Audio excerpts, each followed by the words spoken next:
bisa sederhana tidak sesederhana. Oke, jadi kalau saya ditanya seperti ini, pasti saya akan bilang suatu angka ya. Oh, rata-ratanya segini dong, ya. Atau nilai tengahnya sekian, atau nilai tertingginya 48 dong, paling rendah 56. Boleh nggak? Boleh kan? Nah, itu apa itu yang disebut, yang saya sebutkan tadi, itu yang akan kita pelajari di materi kuliah hari ini ya. Nah, statistik deskriptif tujuannya ini memberikan gambaran dari suatu variabel ya. Caranya macam-macam, ekspresikan dalam apa saja sih, bisa frekuensi dan persentase dalam tabel, gambar, grafik ya, atau menggunakan suatu ukuran matematik ya. Dan yang ini yang sering digunakan. Contoh, ada ukuran pembesaran yang disebutkan tadi ya di bagian modus misalkan. Kemudian ukuran letak, contohnya ada kuartil, desil, persentil, persentil, persentil ya. Pasti orang sudah ada ya. Kalau ukuran bicara ini sebenarnya pelajaran estimasi kalau saya berbicara lupa ya, pernah dengar kan? Jadi yang ini pernah bahas kalau oke. Contoh misal kalau misalkan saya mau meneliti kereta yang kejadian Goiter, berarti kan saya harus punya suatu angka yang dapat menjelaskan referensinya ya kan? Itu apa sebenarnya, rata-rata atau bukan rata-rata kan? Bukan median juga kan, kondisinya apa? Nah, setelah nanti kita pelajari ya. Jadi tergantung dari pertanyaan penelitiannya, maka kita harus menentukan ukuran statistik atau statistik spesifik apa yang tepat digunakan untuk menggambarkan pertanyaan penelitian kita ya. Yang pertama adalah distribusi frekuensi. Yang namanya frekuensi tentunya jumlah ya, jumlah dari suatu nilai atau variabel tertentu. Jadi contohnya untuk data-data yang sifatnya berupa kategori. Tadi sudah ada skala data, sudah ya. Kalau laki-laki dan perempuan skala datanya apa? Dia kategori betul ya, apa?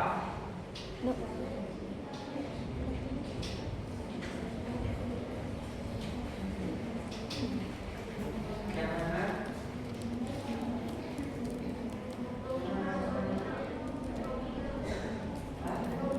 Nominal ya. Ya, standarnya nominal, cuma untuk membedakan ya, antara berapa tidak ada yang lebih baik ya, setara, dan kita cuma membedakan. Maka standarnya nominal. Dan terus kalau saya ditanya rata-ratanya laki-laki berapa, cocok nggak?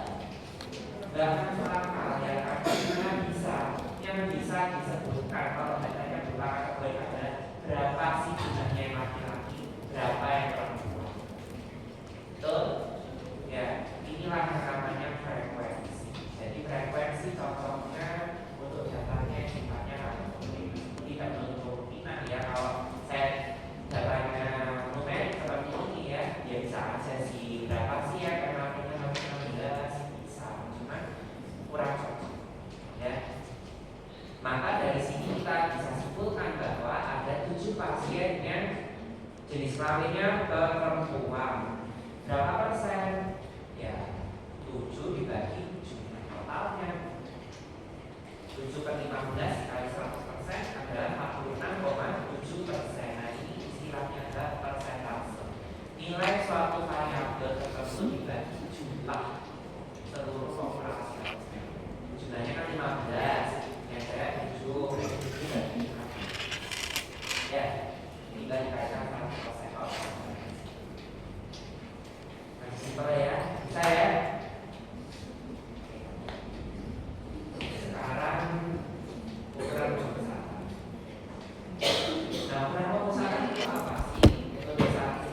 digunakan untuk menentukan nilai yang mewakili.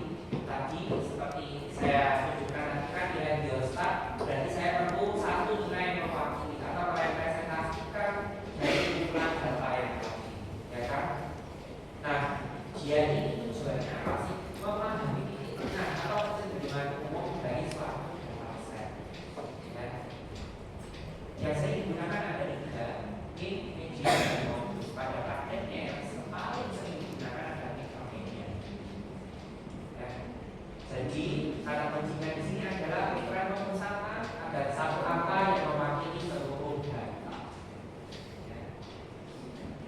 Contoh yang pertama, nih atau rata-rata. Cara hitung rata-rata gimana? GTW NAP itu apa sih?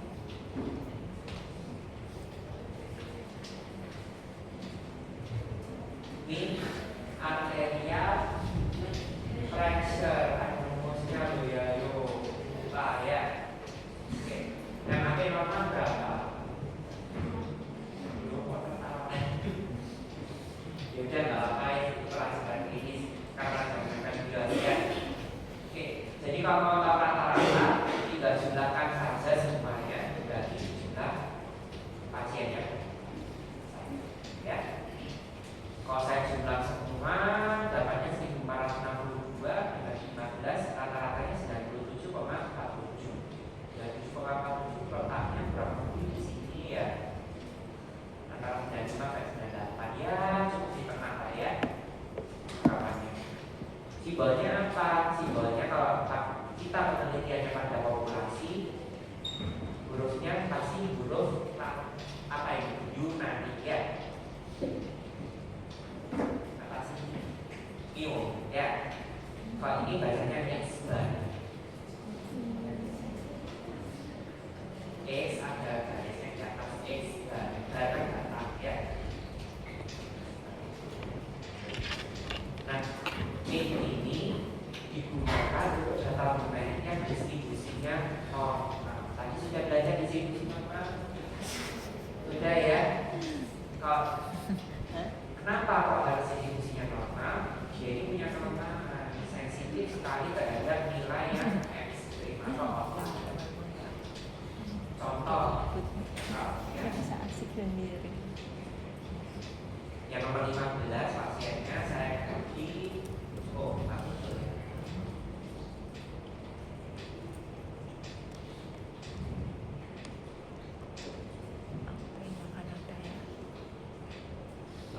Nampak?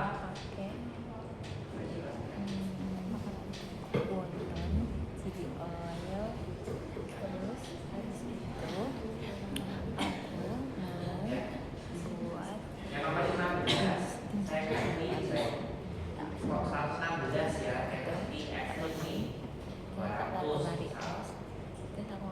Ininya nanti berubah jadi 100.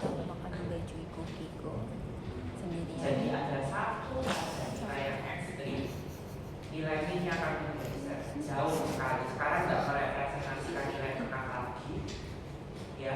Kok 103 loh, di sini kan kira-kira lebih ya, di atas 102. Berarti ada 11 pasien yang nilainya di bawah rata-rata. Sudah tidak merepresentasikan suatu nilai tengah lagi. Ya. Jadi kalau ada nilai yang satu saja yang ekstrim, distribusinya sudah tidak bagus ya, puncaknya di tengah tapi pasti geser, maka dia nggak cocok. Karena nggak bisa, itu sudah kita buktikan sendiri ya, B-nya langsung berstatus. Oke.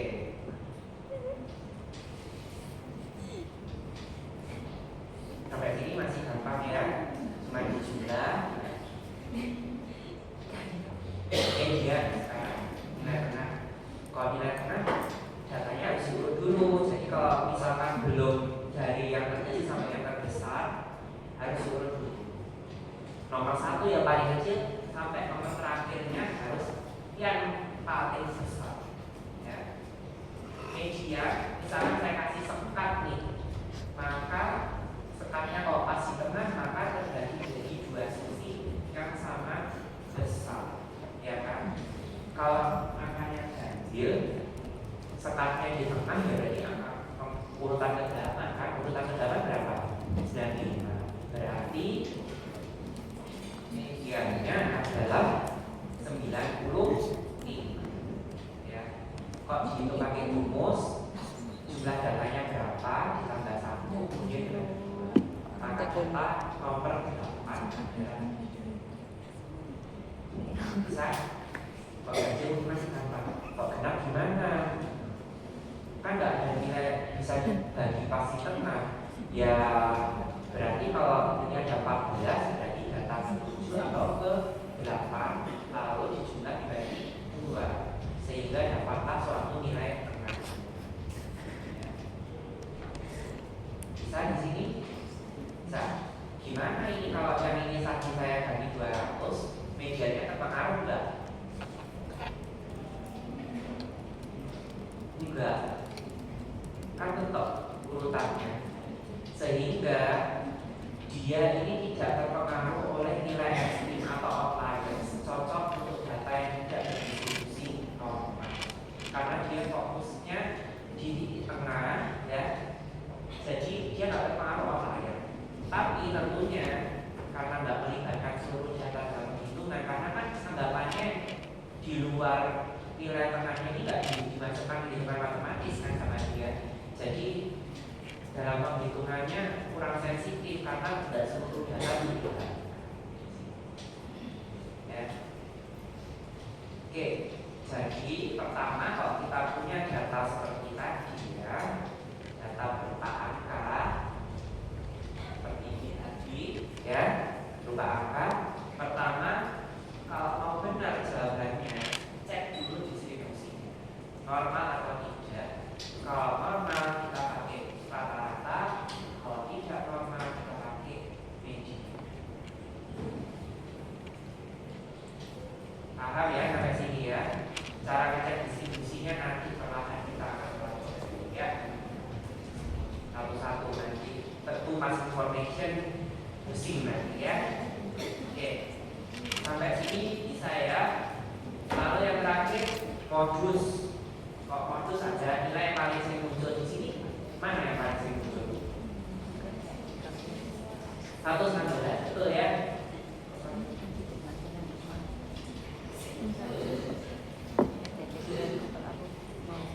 Ini ya yang paling banyak muncul ya, 2 kali muncul. Kok yang lain enggak? Ya. Kalau misalkan ini saya ganti 88, berarti modusnya ada 2 ya, 88 dan 116. Ini namanya adalah multi modal. Tapi kalau ada 2 bimodal ya, di angka 2 kan bimodal dan modusnya ada 2. Terus kalau misalkan di sini ada saya ganti 94 juga kan multi modal ya, modusnya lebih dari 2 ya. Atau justru datanya nggak punya modus sama sekali. Bisa jadi misal kalau ini tadi 116-nya saya ganti menjadi 118, datanya tidak punya modus sama ya. Ini paling gampang ya ini kayaknya ya. Kalau yang kategori bisa juga kita cek modusnya ya. Yang lebih banyak lagi adalah ya. Saya bisa nggak kalau datanya laki-laki perempuan ini dicek media?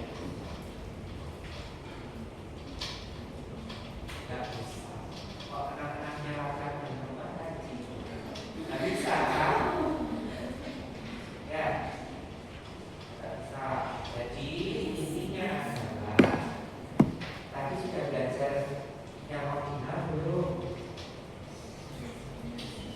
Kategori ordinal yang bertingkat bisa SD, SMP, SMA. Bertingkat kan ini ya, kan pendidikan kan S1, S2 dan dari S2 ini ya, dari sampai S2 ya. Bisa nggak kita cek media? Bisa. Karena ini bertingkat.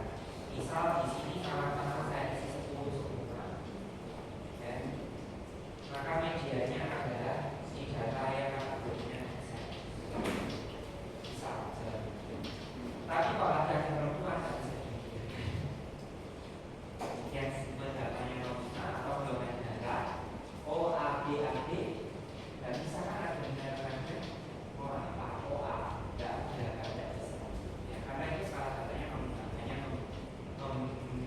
membedakan, ya. Kalau berupa tingkatan dia tidak bisa dipakai. Tapi kalau datanya berupa angka seperti yang ini tadi, ini median modus semuanya bisa, ya. Sampai sini paham? Nah ya, dari sekilas simak kita juga karakteristiknya adalah ini median dan modus memiliki nilai yang similar atau sama, atau setidaknya hampir sama, dan dia pas di tengah. Mayoritas data akan berada di sekitar ini. Kurvanya bentuknya seperti lofted dan cuma punya satu modus, unique model, ya. Tidak condong ke kiri atau condong ke kanan. Seperti ini contohnya. Kalau datanya semakin besar datanya, maka distribusinya akan semakin mendekati normal. Semakin sedikit datanya, akan sulit mencapai distribusi. Ya.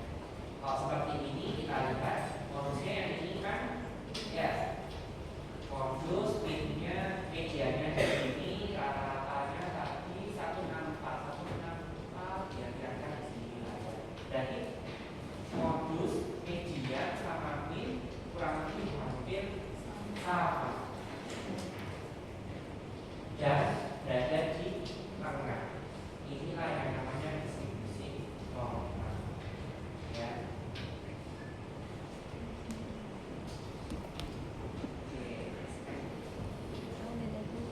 Kemudian kalau datanya seperti tadi, ya, ada satu yang ekstrim, maka yang kalau tadi kan saya ganti angka-angkanya paling satu, maka datanya distribusinya nanti akan bergeser ke kanan, minnya akan bergeser ke kanan.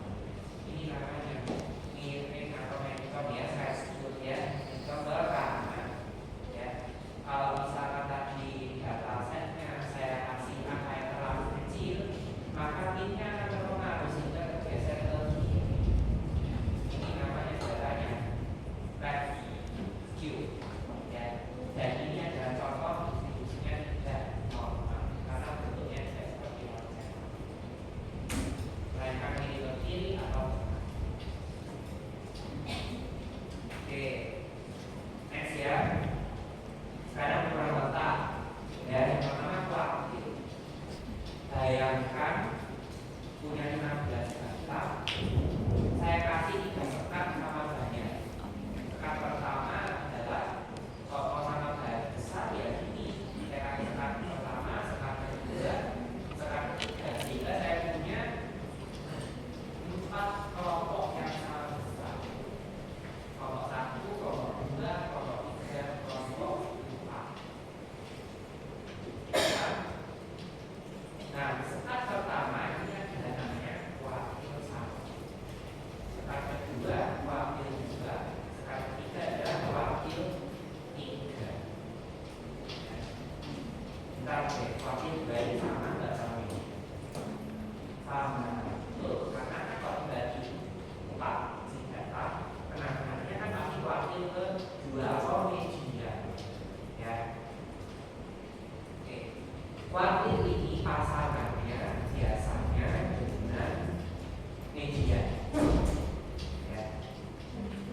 Jadi nanti akan ada istilahnya median dan interquartile range. Nah, nanti kita akan mengikuti. Oke. Kalau desil itu dibagi ke dalam 10 kelompok yang sama besar. Jadi saya kasih 9 sekat. Nah, kalau dalam matematika bagaimana caranya bagi sekatnya 9? Ya nggak kasih tengah, sehingga ada rumusnya sih. Misal desil pertama, maka 1 dikalikan 15 plus 1 dibagi 10, maka 1 datang ke 1,6. Nah, ini masih harus dihitung rumus lagi. Dapatlah angkanya dalam 3,2. Ini desil yang pertama. Kurang lebih biasanya segini sih. 1, 2, 3, 4 dan seterusnya. Desil 5 yang sudah Oke, kalau ini terlalu luas, paling nanti saya tanyakan yang desilima ini media, in atau modus misalkan desil kelima adalah media, ya. Wakil kedua adalah media. Kalau persentil caranya dibagi ke dalam 100, ya. Ini malah lebih kecil lagi datanya, ya. Prinsipnya sama, datanya harus diurutkan. Kalau persentil 50 berarti dia ada median. Kalau persentil 25 dia ada wakil pertama. Persentil 75 ada wakil. Kayak ini 100 bagi 4 itu kan 25 ya kan? Wakil 1 tuh equal to persentil 2. Median equal to desil kelima dan persentil. Oke, ukuran letak sudah selesai. Yang mau ditanyakan sekarang kalau ada ukuran bencana, buat apa ini ukuran bencana? Coba diresapi kembali.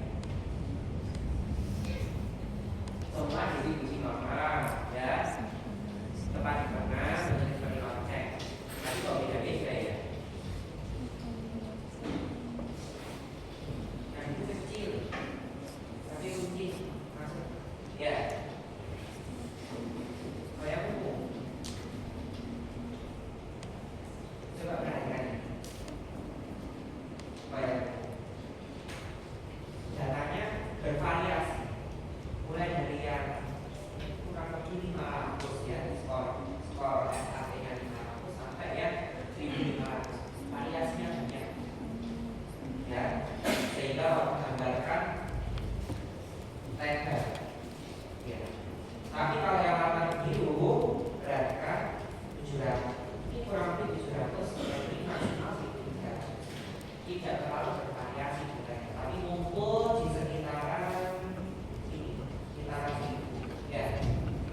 Nah, data boleh sama-sama distribusi normal, tapi sebarannya ternyata bisa berbeda-beda. Nah, ukuran apa ya untuk menjelaskan sebaran data ini namanya adalah ukuran pencala, ya, atau measure of dispersion, ya. Ukuran statistik yang menunjukkan seberapa jauh data tersebar dari nilai pusat. Nah, ini penting karena mengindikasikan variabilitas jangka pasien. Coba yang ini yang kalau yang umum standar deviasinya 190, kalau yang itu cuma 80. Semakin tinggi ukuran pencapaiannya maka datanya semakin tersebar, ya. Datanya semakin bervariasi. Oke, sekarang kita belajar yang penting-penting aja ya, range, SI, IQA. Oke, range itu adalah selisih antara nilai maksimum dan nilai minimum. Tapi simbolnya nanti bisa macam-macam sih. Bisa kita tuliskan range-nya 82 sampai 114, ya kan, nilai minimum hingga nilai maksimum. Atau dalam satu angka yaitu 116 dikurangi 82, range-nya adalah 30. Range ini paling gampang, ya. Kita bisa menjelaskan bahwa kalau misalkan yang data nilai biostat tadi range-nya adalah 56 hingga 88 atau 32 range-nya. Betul? 88 ini 56. Ya. Ini paling gampang, tapi dia sangat terpengaruh oleh yang namanya outlier. Kalau misalkan itu range-nya sudah berubah jauh dari yang namanya 34 tidak akan berubah jadi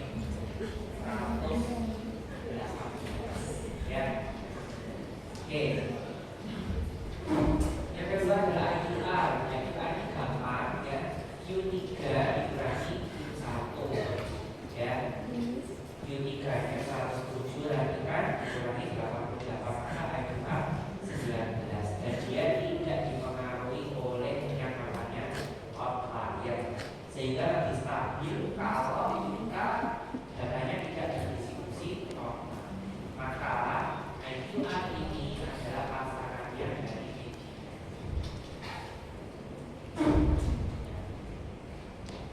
Ya pasangan. Jadi kalau kita mau dapat data seperti tadi, data biodiversitas, kalau saya menjelaskan medianya harus sambil menjelaskan dari sifatnya, atau menggunakan range-nya juga boleh. Ya, pasangannya media adalah range dan MQR, pilih salah satu. Nanti kalau skripsi jangan laporkan min, kemudian dilaporkan MQR-nya juga, dilaporkan range-nya juga, dilaporkan medianya, laporkan kondisi itu namanya kamu nggak ngerti semua dimasukin, ya. Tapi sesuaikan dengan distribusi. Mega gampang ya ini ya. Maka kita melakukan 3 dan kilo satunya sudah kurang. Yang agak sulit adalah SD, jadi pasangannya dari ini. SD rumus perhitungannya agak rumit ya. Untuk di populasi dan untuk di sektor itu berbeda ya. Karena kalau dibagian kita penelitiannya pada populasi, pembagiannya ini sudah total berkelompok penelitiannya saja. Tapi kalau kita menggunakan sampel penelitian, maka pembagian harus kurang sebagai faktor koreksi. Karena kita kan tidak punya estimasi nilainya di populasi, sehingga ini namanya ada correction, default correction yang dikurangi. Jangan khawatir, nanti kita akan belajar menggunakan software statistik sehingga kita akan menggunakan. Ya, kalau hitung manual, ya datanya ditabelkan dulu, terus nilainya 82 dikurangi nilai dari apa? Min ya. 842 dikurangi dari 7,47, terus dikuadratkan dulu, terus ditotal, habis itu dimasukkan ke rumus akar, totalnya dibagi MK dan seterusnya. Rumit. Jadi ya kita nanti tidak akan menggunakan ya, kita akan menggunakan software supaya mempermudah perhitungan. Oke, SD ini sudah cocok untuk data yang berdistribusi normal dan dia bisa menggambarkan sebaran secara kita. Mungkin nanti di media ya, kita akan belajar menggunakan pusat WHO ya, itu nanti akan ada istilahnya SD plus minus, plus 1 SD, plus 2 SD, plus 3 SD. Itu artinya apa sih? Nah, kalau kita cek di sini ya, nilainya rata-rata ya. Kalau ditambah 1 SD bisa rata-rata dapat kayak 20 SD-nya 5 ya. 20 plus 5 maka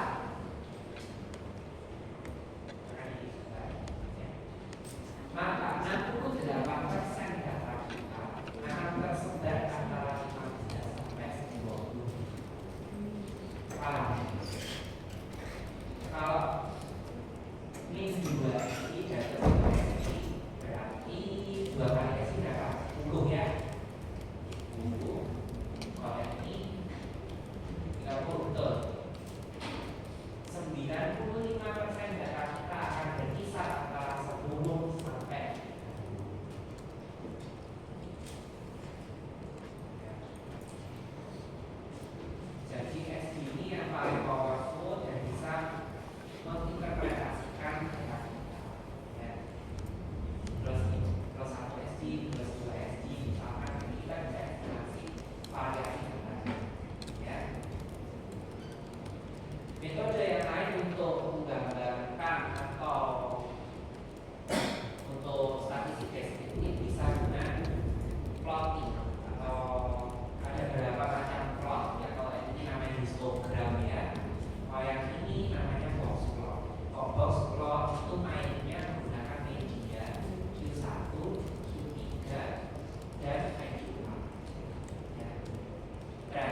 cara perhitungannya S dibandingin dikali 1.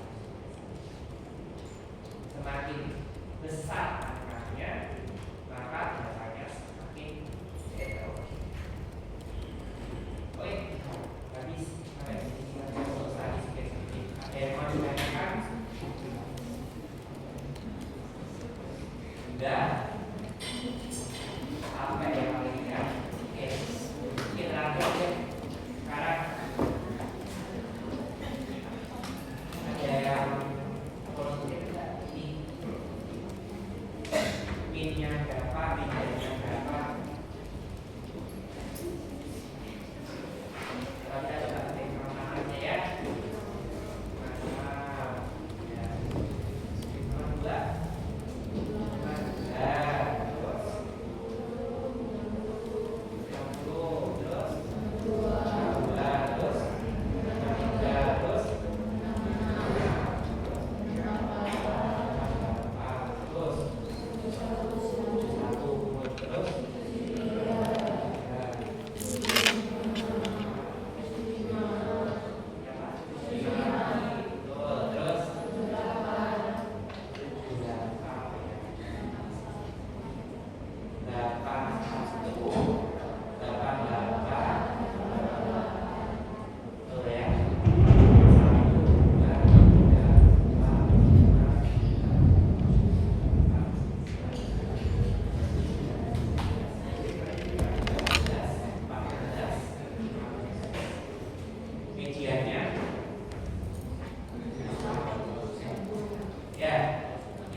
Nomor 5.